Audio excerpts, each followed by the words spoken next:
তোমাকে না লেখা চিঠিটা ডাক বাক্সের এক কোণে, সাদা খামের না লেখা নাম এঁকেছে তার গানে।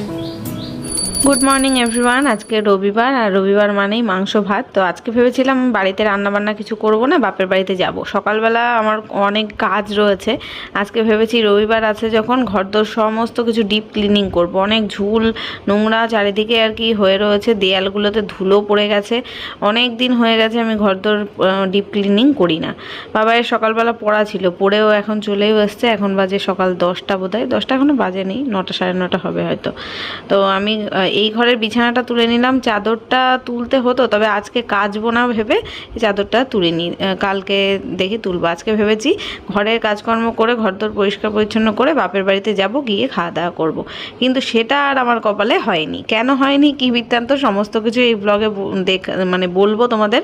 পুরো ব্লগটা কন্টিনিউ দেখতে থাকো, আশা করছি ভালো লাগবে। দেখলে বেসিনের মধ্যে বাসনপত্র টাল হয়ে পড়ে রয়েছে, সেগুলো এখনও গোছগাছ করতে পারিনি, যে নামাবো, মাসি আসবে কাজে, তো সেটা এখনও করে পারিনি। বাবাই বললো আমাকে কিছু খেতে দাও, তা ওকে ডিম টোস্ট বানিয়ে দিলাম। একটু পরে আবার ওই দুধ দিয়ে কলা টলা দিয়ে স্মুদি বানিয়ে দিতে হবে, সেটা খাবে ও একটু পরে। তা দুধ আর আজকে নেই, তা ওকে বললাম তুই তাহলে যা দোকানে গিয়ে নিয়ে আয়। এবার কি হয়েছে, আমার কাছে একদম ক্যাশ টাকা যা ছিল একদম শেষ, ফোনপেতে রয়েছে। এবার আমি দোকানে না গেলে ওকে তো আর দিয়ে পাঠাতে পারবো না, ফোনপেতে কী করে পেমেন্ট করব। তা ভেবেছিলাম আমি যখন বেরোবো এইবার কিনে টেনে নিয়ে চলে যাবো ওই বাড়িতে। তা আর যাওয়া হলো না। তো মাকে ফোন করে বললাম তুমি তাহলে এই বাড়ি আমাদের বাড়িতে চলে আসো। তার মধ্যে শুনলাম মায়ের আবার গ্যাস ফুরিয়ে গেছে, আর মা তো মাংস টাংস অলরেডি কিনেই ফেলেছে। আমি যেতে পারলাম না, কারণ হচ্ছে বাবায়ের ওদের স্যার ফোন করে বললো আজকে ওদের খেলা রয়েছে, যেতে হবে। তা ওই কারণে আর যাওয়া হলো না। ও বাবাই খেলতে যাবে বিকেলবেলা, তাই আর ভাবলাম থাক তাহলে আর যাবো না, মাকে বলে দিই তুমি চলে আসো। এবার বাবা দেখলে তো আগের দিনকে সে আসেনি, তাই মা বললো তাহলে আমি একটু বাবার জন্য রান্নাবান্না করে রেখে আমি আসছি, তাহলে মাংস নিয়ে আসবো। তা আমার আর চিন্তা নেই, বাজারঘাটে আমার কোনো যেতে হবে না, কিছু কেনাকাটা করতে হবে না, মায়ে সব নিয়ে চলে আসবে। তা আমি একদম মন খুলে ঘরের কাজকর্মে এখন লেগে পড়েছি। ঘর দোর দেখলে ঝুল যত ছিল, কি বলো তো, এই বেডরুম দুটোর ঝুল সবসময় ঝাড়া হয়, নোংরা টোংরা পরে হট করে চোখে দেখি যখন ঝেড়ে দিই, কিন্তু বারান্দাটা দিয়ে আর ওই রান্নাঘরটা দিয়ে এই দুটো জায়গা পরিষ্কার করা হয়েই ওঠে না। হ্যাঁ, আর ওইদিকে খাবার দাবার থাকে, তো টেবিলটা থাকে, ওখানে ইয়ে থাকে, সবসময় কিছু না কিছু খাবার দাবার থাকে, সবসময় না নোংরা ঝাড়া যায় না, খাবারের মধ্যে পড়ে। বেডরুমগুলো অসুবিধা হয় না, যখন বিছানা চাদর তুলি একটু আধটু যা ঝুল পড়ে ঝেড়ে দিই। তা আজকে ভেবেছিলাম পুরোটাই ভালো করে ক্লিন করব। আর আমাদের যে বেডরুমটা ওটাতে না প্রায়ই আর কি পরিষ্কার করা হয়, তা ওটা দেখলাম অত সেইভাবে ঝুলটুল নেই। আজকে আর ওটাই হাত দিইনি একদমই। বাবায়ের ঘরটা আজকে আসলাম ভালো করে পরিষ্কার করতে, আর বারান্দা দিয়ে রান্নাঘর দিয়ে সব ক্লিন করে অলরেডি চলে এসেছি। সেটা তো দেখলেই বোধহয় ঝুল ঝাড়াটা। তারপরে আরও ক্লিন করা বাকি আছে, সব তো আর ভিডিওতে দেখানো যায় না। ভিজা নাকড়া টাকড়া দিয়ে সমস্ত কিছু দেয়াল টেয়াল মোছা টোছা সেগুলো করেছি, সেগুলো আর ভিডিওতে শ্যুট করিনি। এখন এই যে জানলাগুলো মুছছি, জানলাগুলোতে কি হয়, বাইরের থেকে না পাখিগুলো এখানে এসে পটি করে দেয়। এবার বাইরের দিকটা আমি হাত দিয়ে কি করে পরিষ্কার করব, বাইরের থেকে কেউ যদি গিয়ে পরিষ্কার করে তাহলেই হয়। তা আমার পক্ষে সম্ভব না, ওপাশে না পাঁচিল দেওয়া, আর পাঁচিলের উপরে আমি একটা মেয়ে মানুষ কি ওখানে উঠে পরিষ্কার করতে পারি বলো তো, হয় না। ওই ঘরের থেকে ভেতর থেকে যা হয় পরিষ্কার করে দিই, বাইরেরটা যেমন আছে থাক, বৃষ্টির জল লেগে ধুলো ধুয়ে যায়, ওইভাবেই হয়। বিছানাগুলো ঝেড়ে খাট মুছলাম, ফ্যানটা মুছেছি, সমস্ত কিছু মুছে পরিষ্কার পরিচ্ছন্ন করে এই যে এখন একটা কাঁচা বিছানার চাদর পেতে দিয়েছি। আর মাসিও চলে এসছে, আর আমি না, মাসি এখনও আসেনি, আসবে, মা এসছে এই মুহূর্তে, মা এসে গেল। এখন প্রায় অনেকক্ষণ লেগে গেছে, কিন্তু এইসব কাজ করতে করতে প্রায় 11:30 পৌনে 12টা, মা বোধহয় 11:30টার সময় এসছে। তা আমি তখনও এই যে কাজ করছি। তা মা এসে বলছে তোর এইসব করছিস, তোর এখনও হয়নি? আমি বলছি না গো, আমার সকাল থেকে এখনও চা পর্যন্ত খাওয়া হয়নি। তাই ফ্রিজের উপরে যেই ঢাকনাটা ছিল সেটাকেও কাচতে নামিয়ে দিলাম। আজকে কাচাকুচি আর কিছু ভেজাবো না, কালকে দেখছি ভেবেছি কেচে নেবো। একদিনে না এত আমি পেরে উঠি না। তারপরে আমার অ্যালার্জির প্রবলেম, এই ধুলো ঘেটেছি, জানি না কি হবে আবার, হাঁচি কাশি। আমি তো মাস্ক পরেই পুরো কাজটা একদম মাস্ক পরেই করেছি। ঘরদোর আমি আর ঝাড়িনি, ঝুল ঝেড়েটা রেখে দিয়েছিলাম। মাসি এইমাত্রই ঢুকলো, মাসিকে বললাম তুমি আগে ঘর ঝাড়ো মোছো, তারপর হচ্ছে বাসন মাজতে যাও, কারণ বাসনও রয়েছে অনেকটাই। আর আমি ভেবেছি এখন না এই মানে গা কিচকিচ করছে, এখন স্নান করে নেবো আগে, স্নান করে তারপরে পুজো দিয়ে রান্নাবান্না যা কিছু করার করবো। তা মা ওদিকে মাংস নিয়ে এসছে, আমি না মাংসটা ধুয়ে নিয়েছি, তারপরে চাল টাল ভিজিয়ে ধুয়ে ভিজিয়ে রেখেছি। আর এখন চা করলাম, দেখলে 2 কাপ লিকার চা করলাম। এই যে ফ্রিজের ওপরটা দেখাচ্ছিলাম যে কেমন পরিষ্কার পরিচ্ছন্ন হয়েছে। রান্নাঘরের ওই জানলা টালনাগুলো সব ভিজা ন্যাকড়া দিয়ে মুছেছি, শুধু দেয়ালটাই মোছা বাকি। দেয়ালটা আজকে হবে না, অন্য দিন করব। আর ওই যে দুধ জাল দিয়ে বাবাইয়ের রেখে দিলাম, মা নিয়ে এসছে, বাবার দোকান থেকে দুধ নিয়ে এসছে, দুধ জাল দিয়ে রাখলাম, পরে স্মুদি করে দিয়েছিলাম ওকে। আর এখন এই যে 12টা 15 বেজে গেছে, মা এদিকে না রান্নাবান্না যা হবে সেগুলো গোছাচ্ছে। পটল ভাজা হবে, ডাল হবে আর মাংস হবে। তা আমি বললাম তাহলে আমি ভাত মানে চাল টাল ধুয়ে ভাত বসিয়ে দিচ্ছি, ডাল ধুয়ে ডাল বসিয়ে দিচ্ছি, মাংস ধুয়ে রেখে যাচ্ছি, সব করছি। তুমি তাহলে রান্নাটা করতে লাগো, মানে যতক্ষণ আমি স্নান করে পুজো করে না আসি তুমি একটু এগোতে লাগো, নইলে অনেকটা দেরি হয়ে যাবে এখন আমার স্নান পুজো করে আস্তে আস্তে। তা আর আমার এমনি ইচ্ছাও করছিল মার হাতের রান্না খেতে। তা মাকে বললাম তুমি কি করবো? মা বললো হ্যাঁ আমি মাংসটা তাহলে রান্না করি। তাই বললাম ঠিক আছে তাহলে করো। তা এই যে আমি এখন স্নানে ঢুকবো, আমার মানে গায়ের অবস্থা যা নোংরা হয়ে রয়েছে কি বলবো। আর মানে আরও যেন মানে হাঁচি কাশি এরকম হচ্ছে, নাক সুরসুর করছে ধুলোতে। যতক্ষণ না ঘর পরিষ্কার হয়েছিল ততক্ষণ তো আমার নাক হাঁচি হতেই থাকছিল। মাসি এসে ঘর মুছে দিল, তারপরে একটু ভালো লাগলো। এখনও বাসন মাজছে, আমি এখন তাড়াতাড়ি করে স্নান করে নিই। যতক্ষণ এইভাবে গায়ে থাকবো ততক্ষণ আমার কেমন গা কিচকিচ করবে।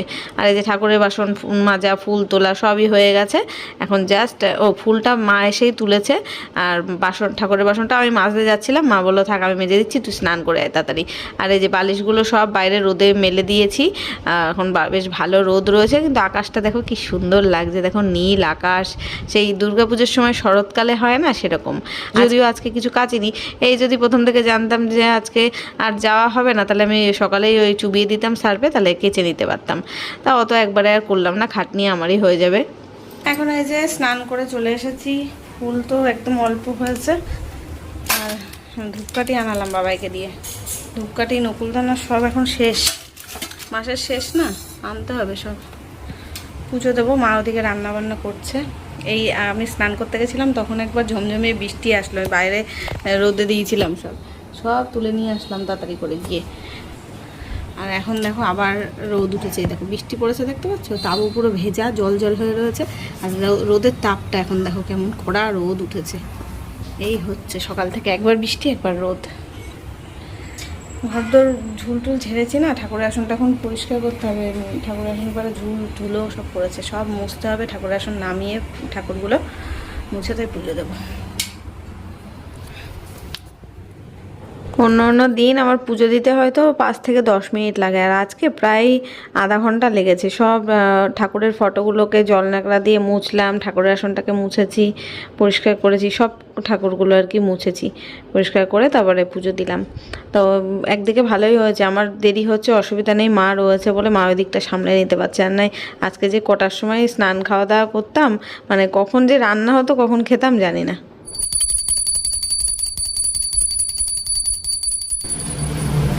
এই যে মায়ের রান্না প্রায় হতে যায়, এদিকে ভাত ফুটছে, ডাল সেদ্ধ অলরেডি হয়ে গেছে, আর এদিকে মাংসটা কষাচ্ছে। লাইটটা জ্বালাই কই। এই যে পটল ভাজা করেছে ডালের সাথে, আর এই যে চিকেনটা কষানো হচ্ছে, দেখো গায়ে লাগলো। চিকেনটার কালারটাও যেমন সুন্দর হয়েছে, দারুণ একটা গন্ধ বেরোচ্ছে, আমারও তাই খিদে পেয়ে যাচ্ছে। আরও রান্না হলেই খেয়ে নেবো। এখন বাজে 1:15। বাবা এরও স্নান টান কমপ্লিট। মা দেখলে মাংস কষাচ্ছিল আর ভাত হয়ে গেছিলো, আমি ভাতটা উবুর দিয়ে দিলাম। আর ডালটা না সেদ্ধ ডাল, বাবার জন্য অর্ধেকটা বের করে রাখলাম আর অর্ধেকটা রাখলাম আমাদের জন্য ফোড়ন দিতে। বাবা আবার ফোড়নের ডাল খাবে না। আমি এখন ঘরে বসে এডিট করতে লাগি। মা রান্নাটা হয়ে গেলে ডাল ফোড়ন দিচ্ছে, মাংস হয়ে গেছে, রান্না হয়ে গেলে খেয়ে নেব। খিদে পেয়েছে সকাল থেকে, ওই শুধু চা বিস্কুট পাউরুটি খেয়ে রয়েছি তো খিদে পাচ্ছে। আরও আমি রান্না করলে খিদেটা পায় না, কাজে ব্যস্ত থাকে। যেহেতু মা রান্না করছে, রান্নার ঘ্রাণটা আসছে, গন্ধটা আসছে, ওই জন্য আরও যেন খিদে পেয়ে যাচ্ছে। আর সবার স্নান হয়ে গেছে, বাবাও স্নান করে বসে আছে, খেয়ে নেবো তাড়াতাড়ি। দেখি এডিটটা করতে লাগি, এখন ডেটটা বাজে 1:26। এই যে এখন রান্না বান্না সব কমপ্লিট, মা করে নিয়েছে। এখানে বাবাইয়ের জন্য ডাল সেদ্ধ রেখেছি, আমাদের জন্য এটা ফোড়ন দেওয়া ডাল, পেঁয়াজ ফোড়ন দেওয়া ডাল, পটল ভাজা। দেখ ওই আয়নার সামনে নিচে ওখানটায় ছিল। আর এই হচ্ছে চিকেন। আমি ভাত, হ্যাঁ জ্বালাও, ভাত বেড়ে নিয়েছি 2:20 বাজে। ওইখানে নিচে দেখ ছিল, হ্যাঁ ওখানে লাইটটা জ্বালে দেখ। তখন আমি তো সকালে দেখেছিলাম, তারপর আর নিয়েছিলি, তাহলে আর আমি জানি না, তাহলে জানি না। ভাত আমি বেড়ে নিয়েছি, এখন তরকারিগুলো দেবো। 1:30টার সময় বললাম না যে খিদে পেয়ে গেছে, খাবো। আর খেতে বসলাম, দেখলে কোটায় 2:30। আসলে আমি এডিট করছিলাম, মা বললো তুই করে নে, তারপরে একসাথে সবাই খাবো। তাই এখন ওই খেয়ে দিয়ে নিলাম, তারপর শুয়েছিলাম, একটু রেস্ট নিলাম। আর বাবাই গেছিলো, ওর খেলা ছিল সেখানে, মানে খেলা দেখতে গেছিলো। আমাদের এখানে আবার এক জায়গায় খেলা হচ্ছিল। তো এখন এই যে সন্ধ্যের চা করলাম। বাবাই খেলো না। বাবাই কি খেয়েছিল, ও বাবাই বায়না করেছে এখন লুচি খাবে।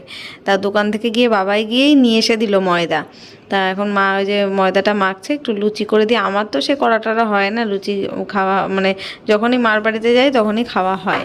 তার এখন বড় কড়াই ভালো হয়, ওইটা তো একটু রয়েছে কড়াইটা। ওই বেলে, হ্যাঁ ওই পুরো থালাটা বেলে দেওয়া মানে আমি উপরে ভাজছি, ঝাঁঝরি হাজারটা দিই। ছাড়ার সময় আসতে থাকবে। ভাজতে আমি পারি, বেলতে আর মানে বেলতেটা ভালো পারি না, গোল হয় না। বানাচ্ছি তো, দাঁড়া এটা দিয়ে তেল গরম হোক।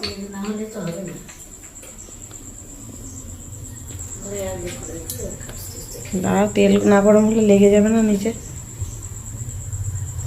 বাবাই সেই সন্ধ্যে থেকে কিচ্ছু খায়নি, ওই লুচি খাবে বলে বায়না ধরেছে, সেটাই এখন বানানো হবে, তাই খাবে। বললাম চা বিস্কুট খা একটু, তাও খায়নি। এখন সে দেখলে তো আমাদের পাগল করে দিচ্ছে, তেল গরম হয়নি তার আগেই বলছে ভেজে দাও। তাই আমি দেখো ভালো করে তেলটা গরম হয়নি, একটা লুচি দিয়েছি, লুচিটা ঠিক মতো ভালো ফোলেনি। তো যাই হোক, ওকে তাড়াতাড়ি করে ভেজে 4-5টা দিলাম, ও খেলো। ওই মাংস দিয়ে লুচি দিয়ে খাবে, তাই বায়না করছিল। লাল ভাজা খাস না সাদা সাদা? সাদা সাদা সাদাই, ময়দা না সাদাই, না ভাজলে লাল হবে, বেশি ভাজলে। এই মা আছে বলে আবদারটা পূরণ হলো, নইলে আমি হলে আর আমি করেও দিতাম না কিছু না, ওই ভাতই খেতো রাত্রেবেলা। বাবাই বলেছে রাতেও লুচি দিয়ে হচ্ছে মাংস দিয়ে খাবে। লাস্টে ভাত খেয়েছিল, ভাত লুচি দুটোই খেয়েছিল রাতে। এখন আবার ও খেয়ে যাবে একটু খেলা দেখতে। আমাদের এখানে কাছাকাছি এক জায়গায় ভালো ফুটবল ম্যাচ হচ্ছে, ওদের যে খেলার স্যার ওরা সবাই গেছে, ওর বন্ধু বান্ধব সব গেছে, ওইখানে যাবে। আর আমার এখন যেতে হবে একটু দোকানের বাজার করতে, ঘরে কিচ্ছু নেই। মানে এখন মাসের শেষ না, চাল ডাল থেকে শুরু করে তারপর সবজি বাজার থেকে শুরু করে কোনো কিছুই নেই। কালকে কি রান্না করব জানি না, রান্না মানে বাজার না আনলে কোনো কিছুই রান্না হবে না। তো তাই এখন যাব। এখন অনলাইনে আবার এখানটায় হয় না, একজনের কাছ থেকে টাকা তুলালাম, তারপরে এখন যাব দোকানে যাচ্ছি একটু বাজার করতে। সবজি বাজার টাজার কিচ্ছু নেই, কালকে সোমবার তো, কালকে নিরামিষ খাবো। কিচ্ছু সবজি নেই ঘরে, আলু পর্যন্ত নেই, সব নিয়ে আসতে যাচ্ছি। পাড়ার দোকান থেকেই যাবো আনতে।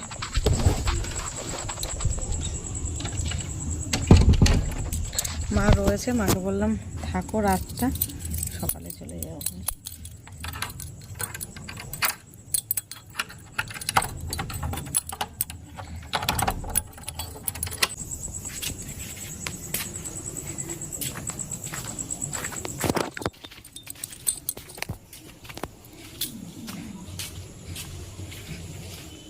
এই যে বাজার নিয়ে আসলাম, এখানে সবজি বাজার রয়েছে সব। আর কালকে সোমবার পুজো দেবো, ওই জন্য লাড্ডু নিয়ে আসলাম, কলা রয়েছে, ওইগুলো দিয়েই পুজো দেবো। এক দোকানে ঘুরলাম, লাড্ডু নেই, আর এক দোকানে গেলাম, এই 2টো লাড্ডুই ছিল, ওই 2টোই নিয়ে এসেছি। কী করবো, বলছে আজকে রবিবার, লাড্ডু দিয়ে যায়নি। ও আর এইগুলোও তো এনেছি, এখানে ডাল, বিস্কুট, আমুল দুধ সব রয়েছে। চলো আজকের ভিডিওটা এখানে শেষ করলাম, দেখা হচ্ছে আগামীকাল নতুন ব্লগের সাথে। টাটা।